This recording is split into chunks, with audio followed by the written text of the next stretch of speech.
creative powerhouse whose vibrant energy and exceptional talent has captivated audiences worldwide.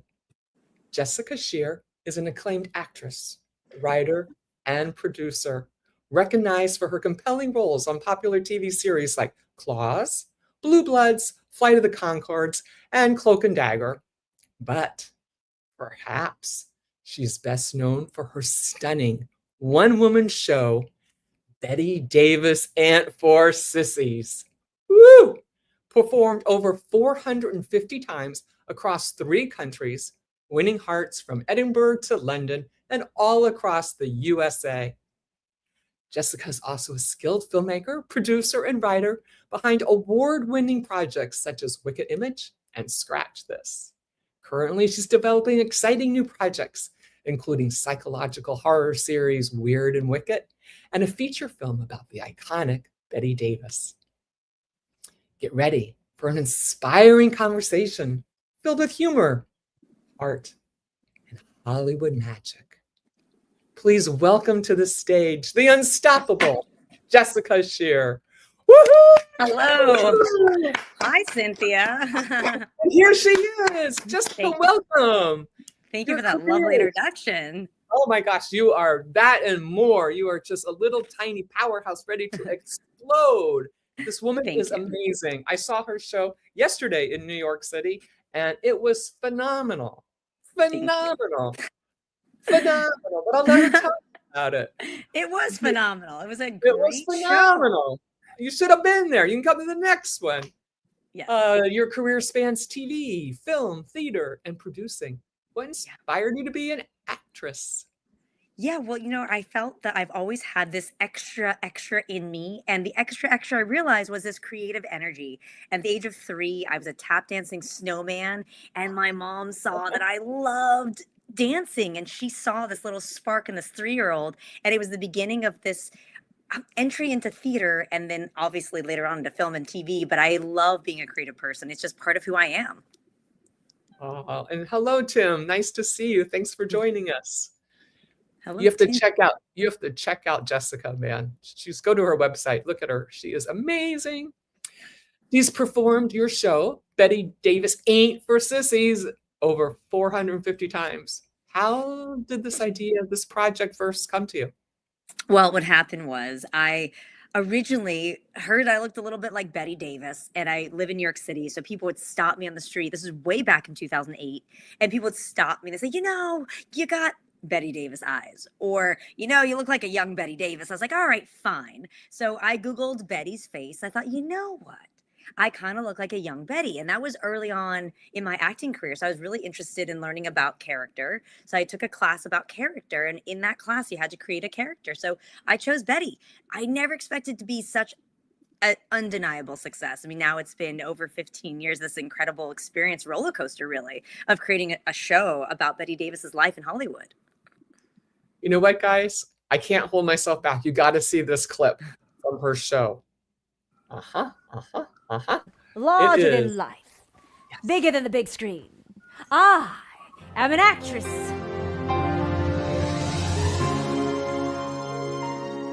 My sight begins to fail. And so I send everyone away. The mischievous Bette Davis. Joan Crawford. The devil's alive and well. What brings you to my dressing room? Did someone die? I want to get into your big planes and fly wherever you want to go. Once you lose your looks, got a button your top button, can't show off your gabs. They are the boys' club.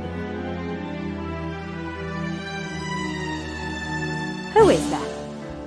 Sometimes I barely recognize myself.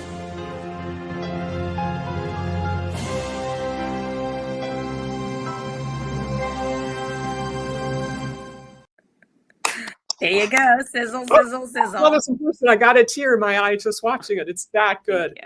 Thank you. It's that good. I mean, you guys, she wrote this. She produced it. It is freaking amazing. She has so much talent. We need to get this on Broadway. We need to get this made into a film. Yeah. So what drew you specifically to her? So you got in there. You did your class. You got Bette Davis eyes. Does everyone know that song? Eric, do you want to put up Bette Davis?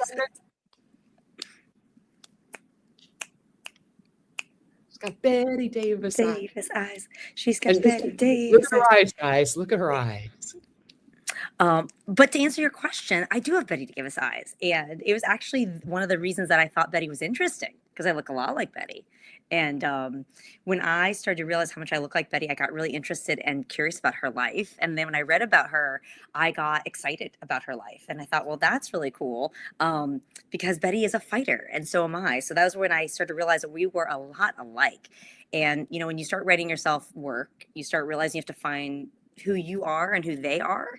And Betty and I have a very similar fighting spirit. I will not give up. Bette Davis did not give up either. And it's been, I think it's why I can do the show so many times because every time I do it, it's different and the audience is different and people love it. And, you know, you seeing it last night is re-inspiring to me that the audience loves it. Yeah. And there's some points you actually drop a tear or two. It's really, really touching. And there were moments when I did not even see Jessica anymore. I only saw Bette Davis. It was mesmerizing, absolutely mesmerizing. So what has been your most memorable audience interaction by performing? Yeah, I've had so many incredible, because I travel. I do it in New York City, which is a very unique audience. They're very like outgoing and loud and boisterous. And then I'll go across the country to other parts of the United States. And I've had shows at Jasper, Indiana, and I've had shows in Texas. I've had shows in California and Oregon and all these different places. And what I realize is people really appreciate the work and they all laugh at the same laugh. There's different laughter, but when I did my show in Jasper, Indiana, I have that wonderful line about what if Dorothy stayed in Kansas, and I happened to have that show in Kansas, and so people laughed, you know. And when I go to Jasper, Indiana, these audience, they hadn't seen a lot of theater, so I got standing ovations from audience members who don't know me, and that's really touching because that's when you know you really, as the artist, inspired people because they don't know you and they can get up and they're so part of something that's so unique. New York audience is unlike any other. I mean, they are just loud and boisterous and amazing, and it's very gratifying to do a show in New York as well because it's a tough city. So I know that when I do a show in New York and I get that the gratification of an audience really understanding it, it feels really good as the artist. She had a full house last night and an after party afterwards, Yes. of course, and almost everybody came. It was wonderful. Yeah. Interaction and oh wow, it was really fun.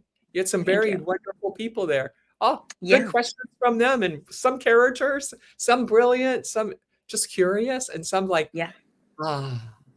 Yeah, people are kind of mesmerized by it because I think doing a solo show, you don't know what to expect, and you see mine is kind of fulfilled. It's not just me on stage talking; it's a whole show and a whole life and a whole character arc. And it's funny and it's sad, it's happy and it's joyful, and it's all the things that Betty's life is. And we had that question last night. An audience member asked about the emotional journey, and I said, well, as an artist, I want my audience to go on an emotional journey. You know, you've gone through so much in your own personal life to be able to sit down and watch theater. I want people to feel again together as a tribal experience. And they did. And right behind her is one of her backgrounds. She actually does the entire show on the stage. And you can see her Oscars are back there.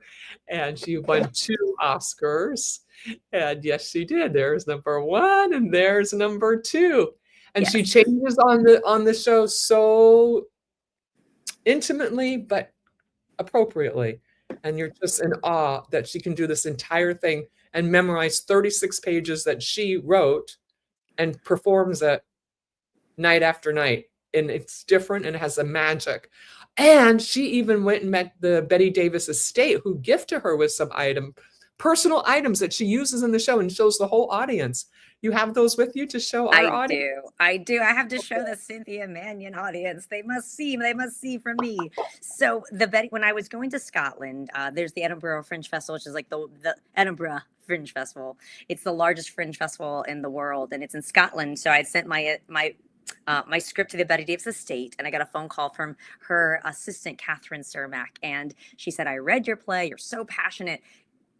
How can we help you? And I was like, well, where do you live? So I flew to Los Angeles and I sat with them, and they sat with me and they told me about Betty and the things that I didn't know about Betty. And in that meeting, they gave me a pair of Betty's gloves that fit me perfectly. Actually, they're a little too big, which I kind of love. They're a little too big, so I always feel like I'm growing into Betty just a little bit. But these gloves, and they gave me this beautiful red scarf that It's just, I get to wear this all the time on stage, and I get to grow into my Betty, which was so generous. And they also gave me, which I keep for myself, this little handkerchief. And I always picture, like, Miss Davis wiping her tears away and all the amazing acting she did. And I get to have these items as part of what they said was, like, you need a piece of Betty in every show. She would have wanted that. And she's a very generous person. And, I think audiences think she's not generous because of her characters, but she actually, her assistant said Betty was a very kind woman. And I loved hearing that because, she's often thought of this not so nice person, but she really was a very generous and kind person. So I wear these with absolute glamour and grace. And I think Betty would be proud. She is very proud, and she embodied you last night. I saw her, and you were Bette Davis. Yeah. You are. She must be delighted that you brought her back to life to the audiences, and just growing as you work towards your Broadway show, because your one-woman show is also incredibly demanding. I mean, how do you prepare for it mentally and physically to perform it? So what I do, even though the show is 75 minutes, I'll do 3 to 4 to 5 hour rehearsals separately, because I feel that as the artist, I have to go through the emotions at home because I'm always finding something new in my own life. And I feel it's an honor to have the time to rehearse. And those 4 or 5 hours per rehearsal, there's always something new I find. And then I get to share it on stage. And by the time I get to after rehearsal, I get into my stage show. It's so deep, and the audience gets to go on that journey with me because I'm always changing.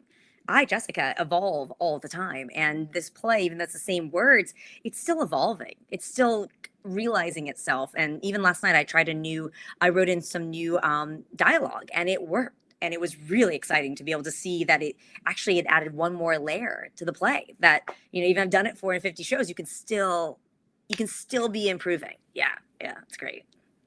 And you've gotten excellent training from legendary teachers like Wayne Handman and Glenn Morshower and Mercedes.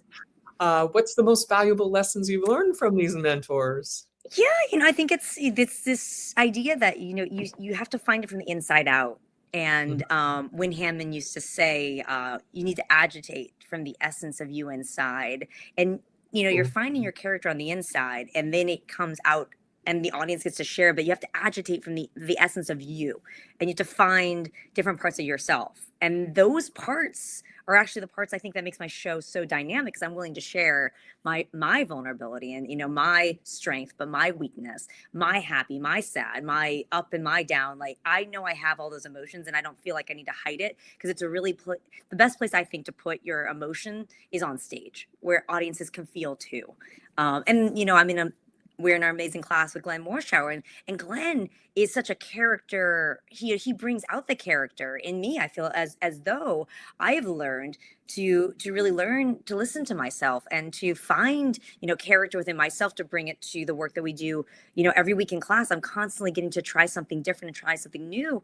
And, on stage, it's similar. You have to try something different, something new, and it keeps it alive. There's a lot of aliveness in both those ways of training. Definitely a lot of aliveness. A lot of aliveness. And you use your entire stage, every section. It's amazing. You actually think that she moved from room to room, place to place, because it is really visual the way you portray that. Just mesmerizing. Thank you. I love being able to use the stage. I think I love the lights of a theater, and I feel there's something to be said about when you're an artist and you get on stage and you feel those lights. It's not your normal light. It's something different, and it's almost like that we said that word magical. It is magical. There's a magic to it. It's the magic of theater, Yeah. Absolutely exhilarating when you portray Bette Davis. So you also have a web series, Scratch This, which won the best web series at the Garden State Film Festival. What was the inspiration behind that project? Yeah, that was early on. Because I started to realize is I love to collaborate with other people, and Scratch This was a lovely collaboration between Laura Dowling Shea and Jessica Green, and we met in an acting class, and we thought, why don't we do something together? And we ended up creating this web series and raising money together, and then we got a house donated together, the Hamptons, and we got to produce together, and then we got to be sisters together who fight each other, and they're constantly fighting. So it was very physical and funny, and audiences loved the humor of it. The three women fighting each other is really funny, and the dynamic of each of us being such different types of people, but we all had this kind of like, people are like, are you really sisters? I remember that would be like the question, are you guys really related? Like, no, we're just good actors. But I loved, being able to do the independent work because you really have more control over the project. Yeah. Mm-hmm.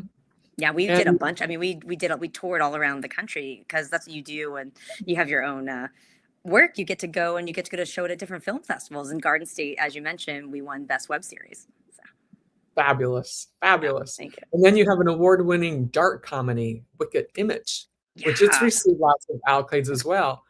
yeah, So that was my next project. yeah. Yeah, What made yeah. it so successful as a comedic project for you? You know what I realized with it's really interesting. So Wicked Image is about three women. It's always three women, ironically. It's always women. But it's three women sick of the world thinking they're men, Lucifer, the devil, and Satan. And we go to a PR firm to get our image fixed. We found out the PR firm is more evil than we are. We do something about it. So I play Satine, aka Satan. And because film festivals tend to be dark, film festival programmers kept saying, "Thank you so much for bringing comedy."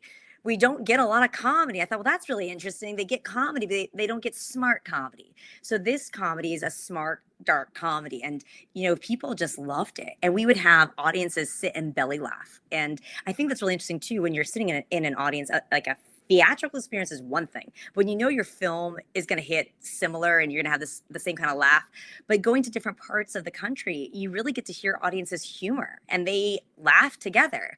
And I love when you're in a small town. Well, it doesn't have to be a small town, but you're in a town where there's a film festival. You as a filmmaker can fill your audience, and you'll be at the restaurant and someone will stop you, say, "I saw your film, we loved it, and we're gonna bring our kids to go see it." And it's really kind of neat to see that people actually can talk to you. It's not so removed. You're very much part of that community for that weekend. Fabulous. So much fun. I love you. You're working so hard to put yourself out there and get everyone to know Miss Jessica Sherr. So you're also developing Weird and Wicked, inspired by Grimm's fairy tales, which I love and didn't realize how dark it really was. So what fascinates you about psychological horror? Yeah, I think for me, I had done so much comedy. I wanted to challenge myself. And I met a wonderful filmmaker, Verve Reposar, at Borrego Springs Film Festival about a year ago. And I fell in love with her filmmaking. I was there with Wicked Image, and she had a film, I think, a film there as well. And so we saw each other's work and we fell in love with our style of filmmaking. And so we decided to team up together. And she likes to lean into the darker. And I knew for me, it was time for me to start, trying to do something different. And it's really interesting because horror and psychological film is very different than comedy. And it's more grounded and it's quieter and it's more internal. So it's been a really amazing exercise, and people love horror.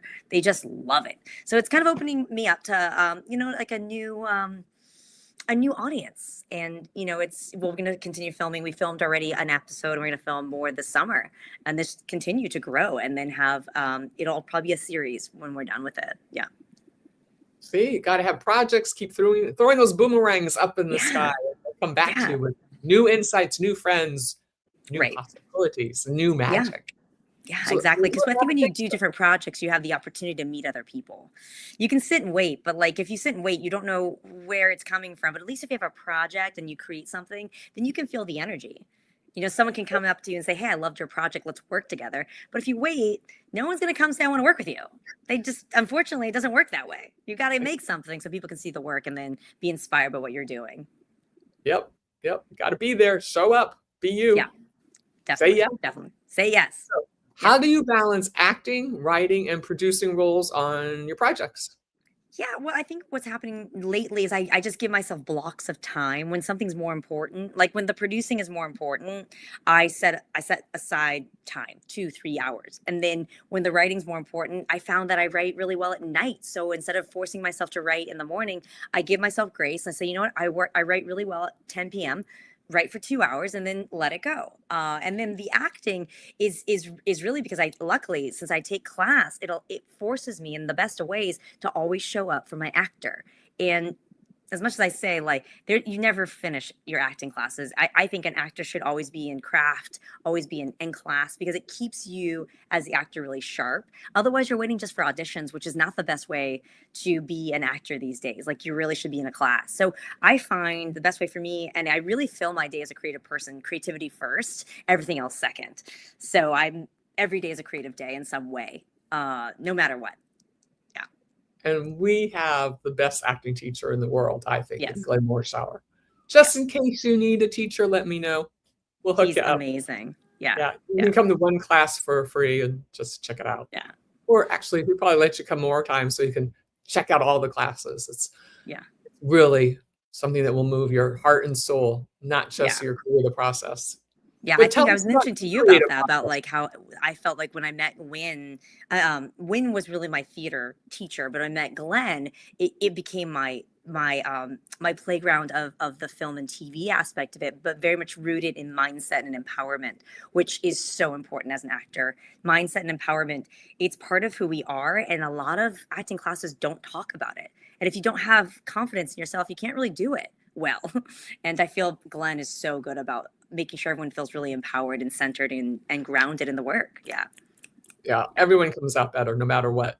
No matter what. Yeah. Yeah, and it helps not only your acting, but your life. Yes, definitely. Tell us about your creative process when writing a script or developing a character. Yeah, so usually I feel it. I feel something. I call it bubbles inside. When I first started working on Betty, I had these little bubbles inside myself, and I could feel this excitement growing inside my heart. And then once it bubbles, usually it comes up and out into my fingers, into my hands, into the typing of the page. And back in the day, I used to journal. Well, I still journal quite a bit. And I think that is part of my process. I journal things on a daily basis, and things come out in that way. And then I'll now, give myself time to go to the computer. The computer does sometimes stop my creativity, so I have to give myself creative ways to get in. So often I'll do a meditation first. I'll do yoga first. I'll do something that really grounds me in like my spirit, because the computer sometimes can make it seem a little more like left brain instead of right brain. But once I'm into my creative bubble and I'm into my creative excitement, it comes out in a way that just pours out of me. It's a little bit unexplainable, and I think that's part of like the creative process. When you have something inside and it must come out, it's your job as a creative person to let it out. Otherwise, it gets stuck inside and it's not able to get to where it needs to be. So I feel like I honor myself and my creativity to be sure that it gets onto the page or the journal, or even sometimes I have to, tape it. I'll just have my phone. I'll just start speaking it out. So it's someone that's out there. My play became what it is because of that. I was inspired, and then it came out. Weird and Wicked, it's my newest project. Same thing. Inspired, it's coming out. I'm excited. I'm now producing, and I'm really understanding the dynamics of producing. And same with Wicked Image. Wicked Image, it was something I wanted to produce, something for myself and a friend, and all of a sudden it happened. So I feel that you really have to give yourself the time to bubble, burst, and then give yourself the honor to do the work. Beautiful. Beautiful. You've acted in mainstream TV like Claws and Blue Bloods and Cloak and Dagger. So how do you adapt your approach for each of the different roles? Yeah, those are so fun because, the thing about network TV is it's fast. You get onto your job for network TV, and then it's really quick. So you have to be completely prepared and ready to go. So often I'll work, a day or two before I go onto set and create those characters at home. Bring those characters to the set, and then I maybe get one or two takes, and then they're moving on. So when I did Blue Bloods, it was so fast, and it was amazing. David Barrett is the director, and there was a part where Donnie Wahlberg noticed I, as a character, was fumbling. There was a part in he could see in the text of the dialogue, there was something missing. So he came over and he started talking to me. I'm like, oh my gosh, Donnie Wahlberg. He's like, I think you're missing something, that dialogue. Could I add something? I'm going to ask the writer. And I said, absolutely. So they were missing a word, basically. And so he got the writers to give me an extra word. And basically it was Faith Madsen, contusions and a laceration, said her ex-boyfriend. But what he did was said her jerk ex-boyfriend tried to beat her up. He added the word jerk, and it made me just bounce into it. And it came out perfectly. So sometimes you get to have those moments with someone else who helps you like get it. Other times you don't. And Claus, I'm funny. I did a funny thing. That director loved it. She came over. She said, "You're so funny. I love it. Keep it." So you just got to just be yourself on set and come as prepared as possible. And be respectful. Yeah. You're there to be part of their story, and you're there to honor whoever is written this. That's what you're there to do, is honor the story and the director and the actors. Don't make it about you. Don't be there to help, but it's not really about you. Yeah. And the character who wants to speak through you, just embody your body for this amount of time. Yeah. To get their story out accurately. Yeah. And you performed internationally, from Edinburgh to London, across the USA. Which place resonates with you the most? Oh, wow. What a great question. Oh my gosh. That's a great question. I have to say Scotland. I found my show there. That. Yeah. Did you? Yeah. Yes, it is. Oh gosh. Scotland was magic. It was the first time I took my show internationally to the Edinburgh Fringe Festival in Scotland. It's the hardest festival in the world. And there's so much competition, and there's so many shows, and it's so incredible. And my show, the first year, I had a theater of like 65, 70, and every show was packed. And we had people coming in and sitting on the ground because there weren't enough seats for them. I had the fire marshal come in and tell us that, well, you can't have people sitting on the ground. I was like, yes, I can. I can do whatever I want. Like, this is Fringe. People want to see the work. And then the last day of Fringe, I got an audience member who called the St. James Theatre in London.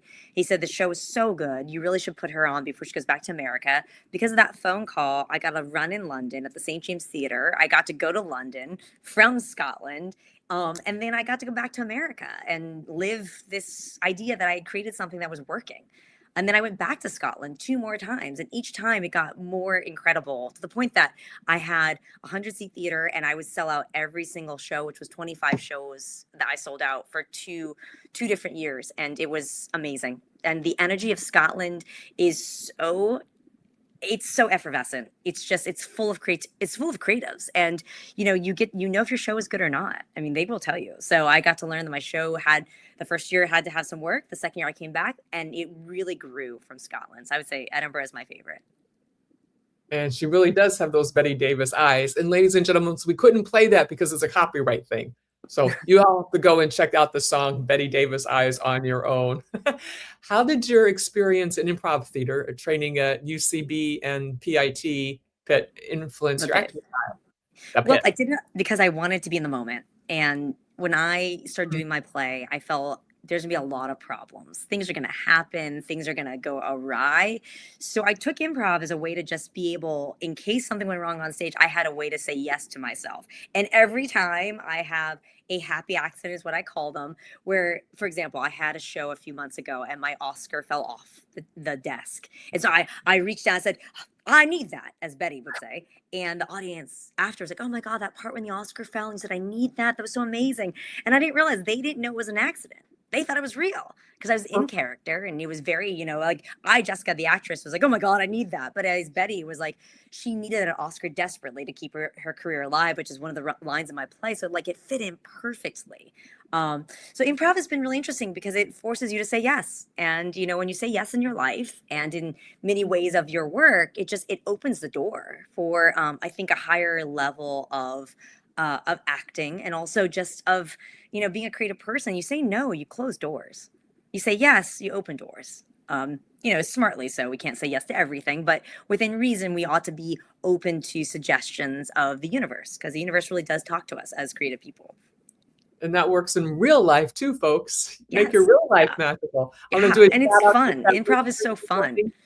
It is so fun. It's so fun. Yeah. So fun. So fun. It's so fun. Yeah. I was on a team called the Jessicas, and I didn't name it, but there were 3 of us called the Jessica. With 3 of us are Jessicas, and people were like, did you name it? I was like, no, I didn't. But it was funny because it was the Jessicas. And, we got to go all around New York City, and we got to perform in different bars and clubs. And it was so it's just you show up and you get to be a creative person. And, that's really important for creatives. We really need to perform. We need it. Yeah. So tell us about the feature film you're developing, Betty. Yeah. For this project, and how do you plan to move your one-woman show into that format? Yeah. So the thing about, what I love about my play is it's kind of contained in theater. However, I know that the minute you get to see something on the big screen, it just opens up everything. And so that's my next goal is I will play Betty on the big screen because no one's really done it, and in the best of ways. We had Feud, that was a Ryan Murphy project. And then we really haven't had much Bette Davis. So that'll be the next project where, we take Betty's life story and we get to see it on the big screen. And obviously I'll play Betty on the big screen and that'll be my legacy in life. Perfect. Yeah. Perfect for it. Yeah. Thank you. What's something about Bette Davis you learned through your research that surprised you or inspired you? I think I was surprised with the fact that her dad did not really, he was very much, her father was not in her life. I was surprised by that. And I didn't realize that her mom, Ruthie, really was a single mother in like the 1920s. And that's not so normal.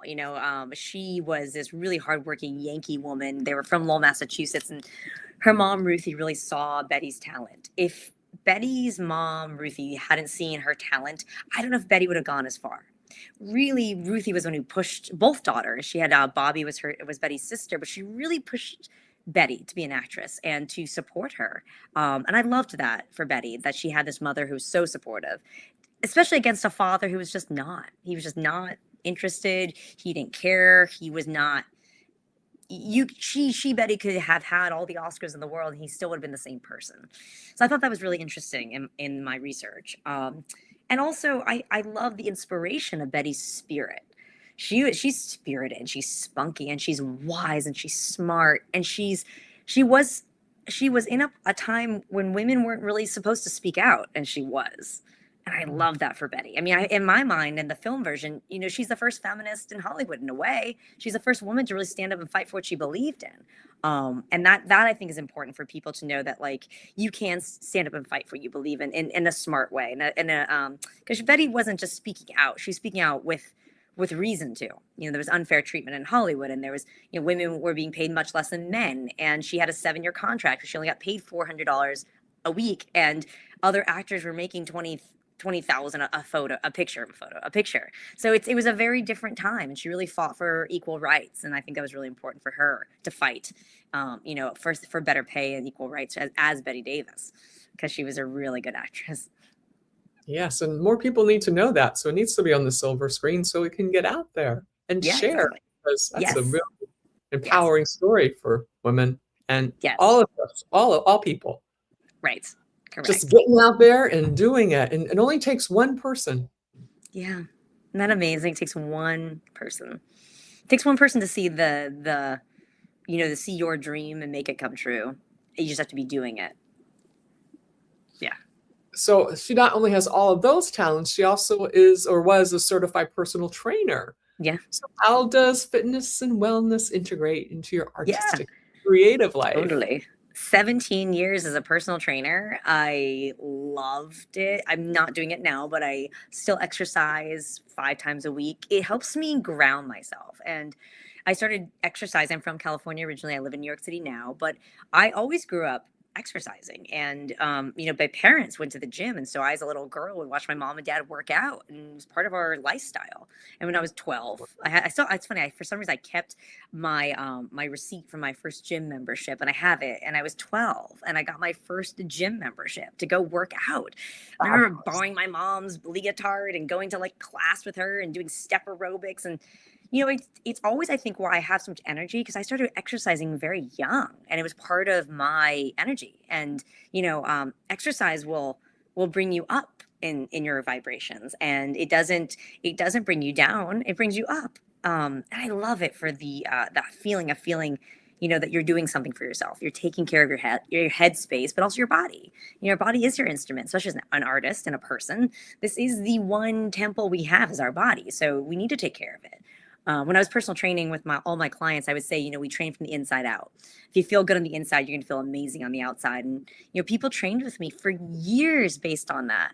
Because I was there to be a cheerleader, also to exercise, but also I was there to I want people to feel better about their lives. And when they were working out, they did feel better about themselves from the inside out. And, I'm still in touch with a lot of them. They've been very supportive of my acting career. Because you do get close to your clients when you're a personal trainer. You're part of their life. You go to their weddings, they come to your wedding, and you know everything about them. I still exercise. I still exercise on a daily basis. And today I worked out my legs and it felt so good to do a lunge. And, I don't ever take it for granted. We don't know what tomorrow brings. We only have today. True. And ladies and gentlemen, if you can't go to the gym, take a walk. Anyone can take a walk anywhere. If the weather's bad, go to one of those malls and walk in that. Just walking is so good for you. Jessica and I had a beautiful walk in Central Park today, as a matter of fact. Oh, yeah. We did some Divine. grappling and some talking, and we had a little fun. Eric, do you want to pop up our little fun? Jessica might kill me, but we're walking by the merry-go-round, and I was like, let's go on the merry-go-round. So we did. We did. We were trying to get, a particular color horse, and all the little kids were getting it first. And we're like, well, I have to let little kids get it first because I know. I want to run. Yeah, it was so fun. Look at this. That's our lunch. Yes.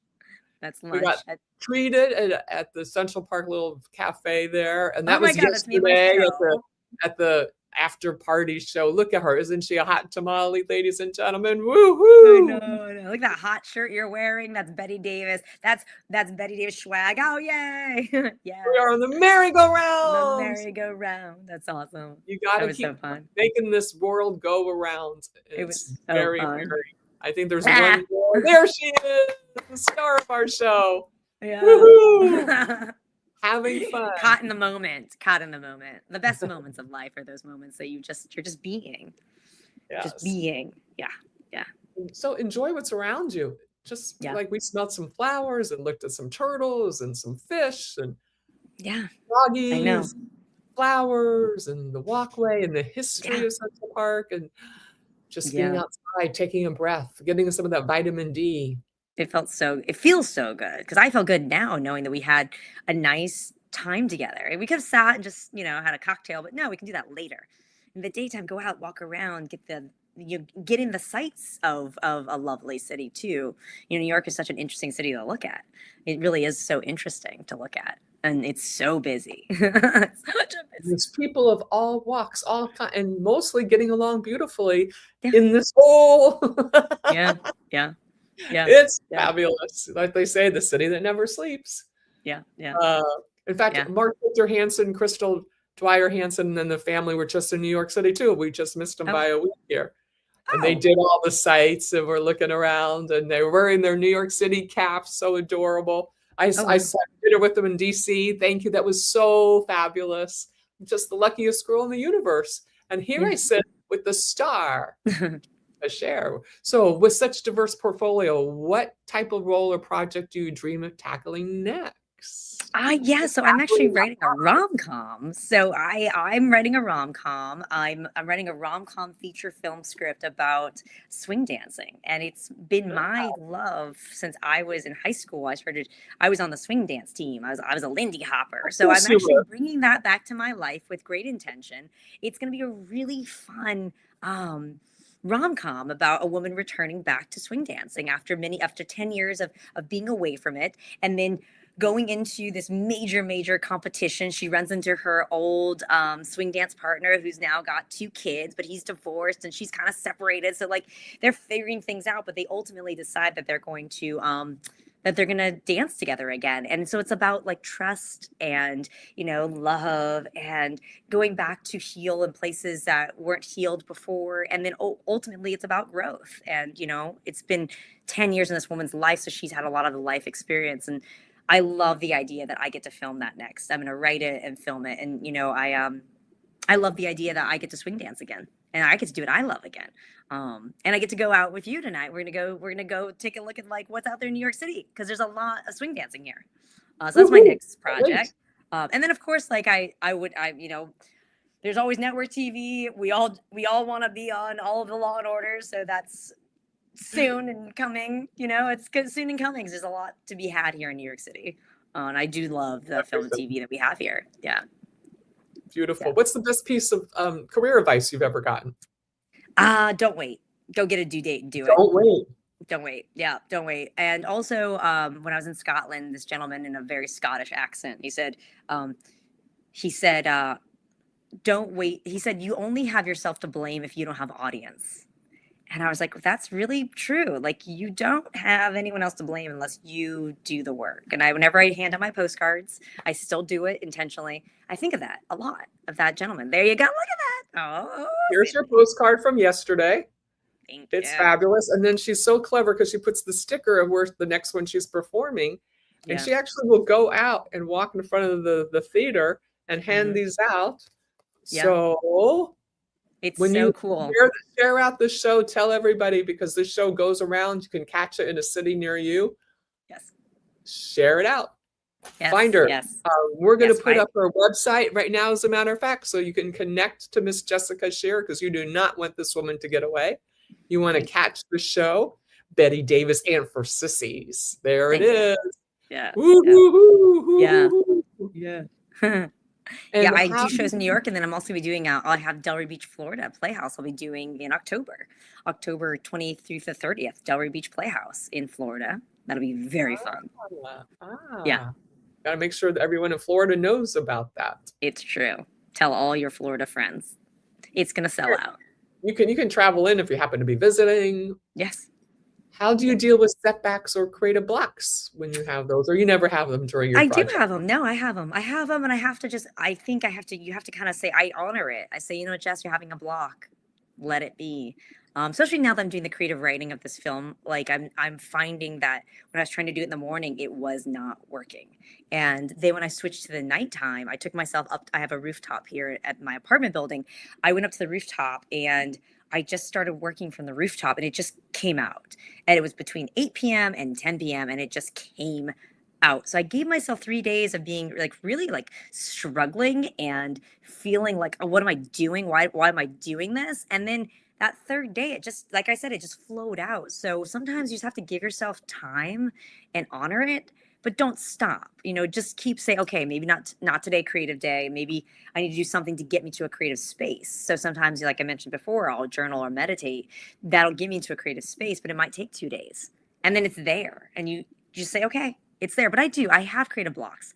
I think we all do. I think it's part of like the ups and downs of being a creative person. Like, you don't see it on social media. We don't talk about our creative block so much, but it happens. It's just part of the journey. So to honor it and, just know that when it comes, give it space and give yourself time.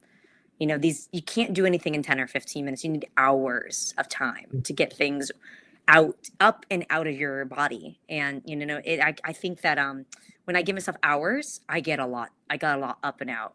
If I give myself 15 minutes, not so much. Just that's enough for meditation, but it's not enough for like creative space, Yeah.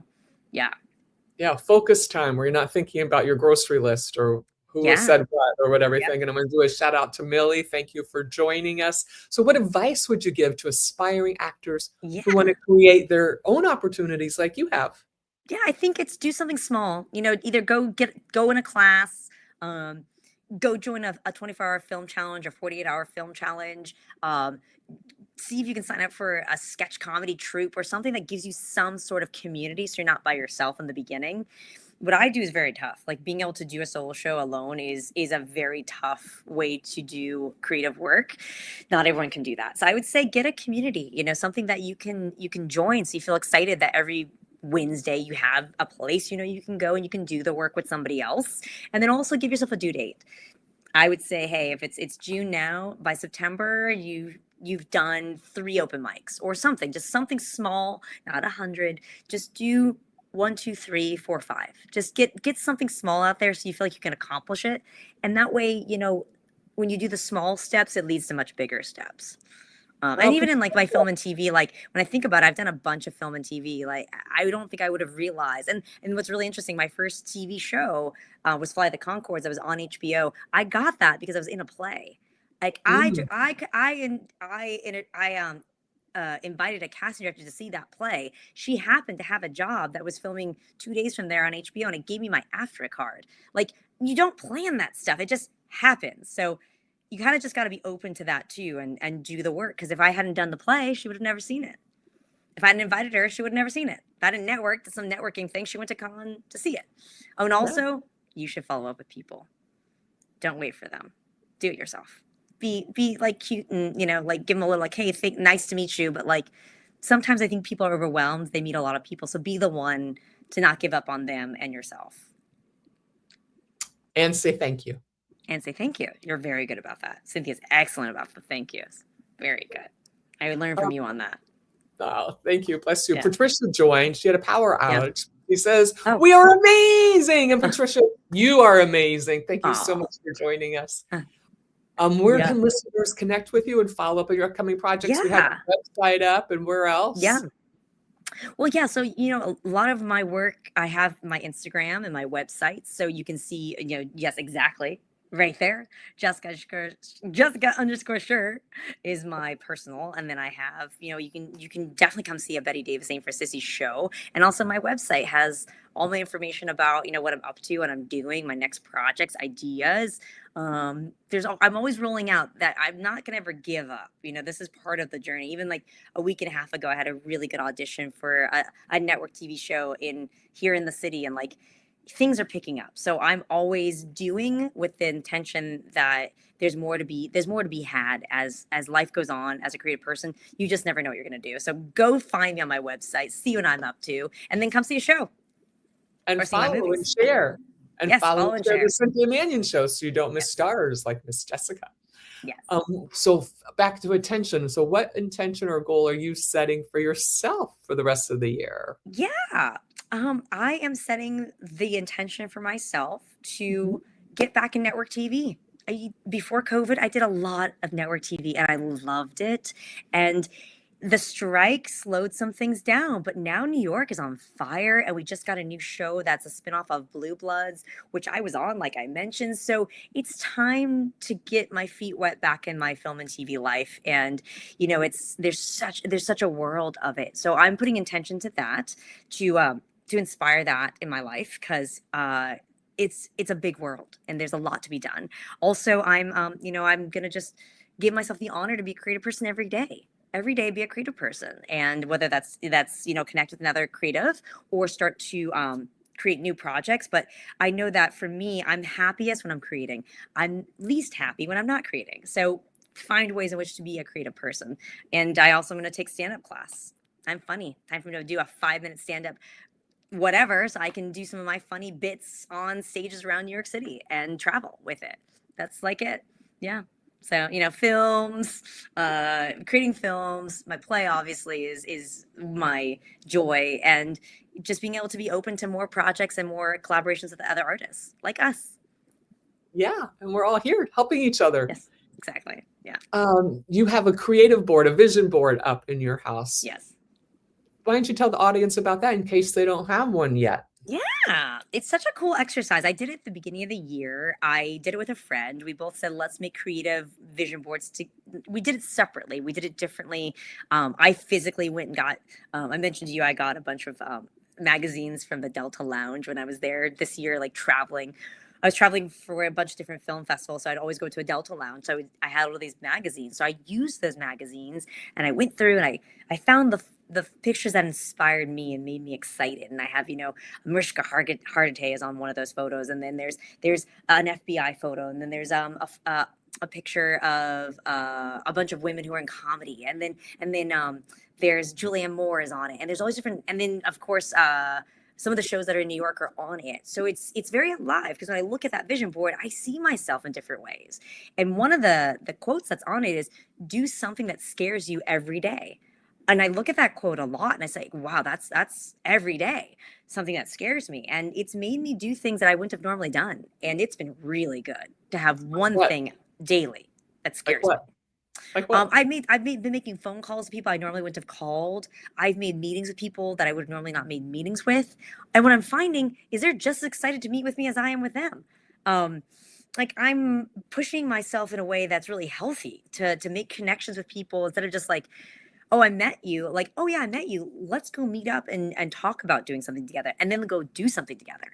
So I think that's been one of the really cool things. And then also, that quote helped me, because we had a choice with the new psychological horror that we're doing, Weird and Wicked. We had a choice to wait until the new year or film in November. And I thought to myself, if I don't film in November, we're going to miss out, because the house we were going to film in was going to be sold.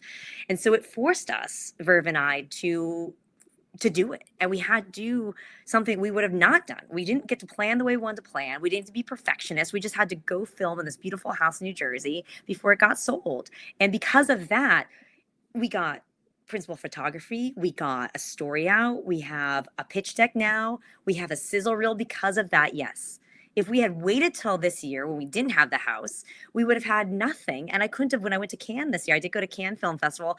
I got to talk Oh, about yeah. that project because I had it in the can. You had a can in the can. Tell everybody about that. That's Yeah, amazing. Cannes was amazing. I mean, Oh, Cannes was look, Patricia amazing. says, Oh, thanks, Jessica, Patricia. Ah, Patricia. your you're so- words should inspire everyone to take action. And she Yeah, needed to there you hear go. that tonight. Oh, Yeah, perfect. See? yeah, yeah. It's You you never know, it's know funny. what Little your things words, who inspire. they'll touch in their Yeah. soul. That gives them just that little oomph to go and do it. Yeah, yeah. And I Tell us mean, I about- would say even so that like Patricia, like write down a sticky note. That's something I do a lot of. When I opened my mirror in the morning, I have sticky notes. And every time I'm brushing my teeth, something so simple, I get to look at those sticky notes of things that really inspire me and help me feel like I could do little things each day that are doable, that are achievable challenges. Especially Cannes. Cannes was a dream list for me. Last year, I wasn't ready yet. Last year. This year, I was ready. Last year, I thought, I wish I could go to Cannes. And this year said, I'm going to Cannes. And because of that, I reached out to producers before I went. I got to go through all the producers who were going to Cannes. And I intentionally sat down at my computer and I reached out to people and I sent emails in advance. So I had meetings set up when I got there. And then I got to plan these beautiful outfits. I got to ask my friend Leonid Gurvich for this beautiful dress that I got to wear. And then I did a photo shoot while I was out there, which I did to honor him because he let me borrow this gorgeous dress. And that's another connection that now he and I are working together in a way that we would have not gotten to work together because I didn't have anything every day. But when you go to Cannes, you have to plan big because you're going to be on red carpets. And last year I was scared of the red carpet. This year I'm fully embracing the red carpet experience. It is unlike anything you've ever done. Like, it is so big and vast and beautiful and stunning, and it's doable and achievable if you give yourself the opportunity to say yes and just go do it. But Cannes was amazing because now I have 55 new contacts of people that are much higher level than just networking. There's networking, and then there's like networking. And you go to something like a Cannes Film Festival, you're there with investors, you're there with financiers, you're there with people who are raising money for films. And when you go into something that big, people are raising 1.5 million is nothing for them. For us, we're like, but for them, 1.5 Not is anymore. little because they're You used need to much more bigger. than that for your film. Yeah, so it made me kind of open my mind up to what's out there. And also as American, going to Cannes opened my mindset to like the universe, the world. We're just such a microcosm in America, but like you go to this beautiful place where it's France, it's not America. And you just see love America. life differently. And everyone's wearing tuxedos and the women are wearing these beautiful gowns and dresses and you're part of that. So I think for an artist, at some point going to film festivals is really important because you get to put yourself into a film festival family because you get baby friends. You make baby friends at these festivals and then you become friends for life in a way that in an acting class you really can't. You can't do it that way. You can, but you can't. But I think when you make a project or you go someplace for a weekend together, you have these experiences that become like tuned in your life and they become part of who you are. And as a creative person, you never know who you're going to meet. You just never know.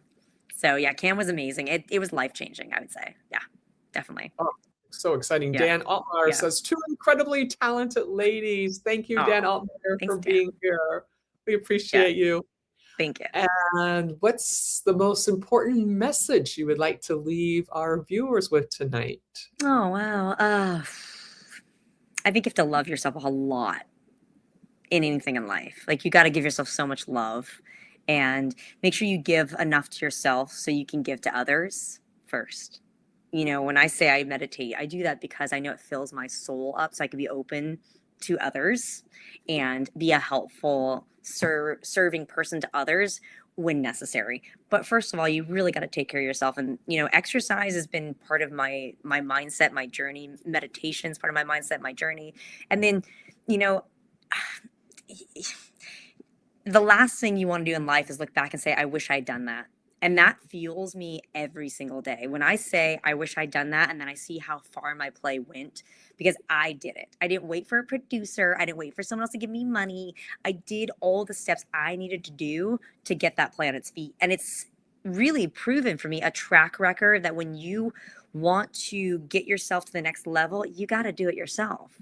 And it's cliche, but you got to make the connections. You got to meet someone who has more knowledge and be able to ask them questions so you can get better and smarter and stronger so you can do it yourself ultimately. So I think that's kind of where I am with being able to share with folks, give yourself really, truly give yourself the recognition that you are enough and you have more skill sets than you think you have. You have a lot of skill sets. Use the ones you're really good at. Find people to fill in the gaps when you're not.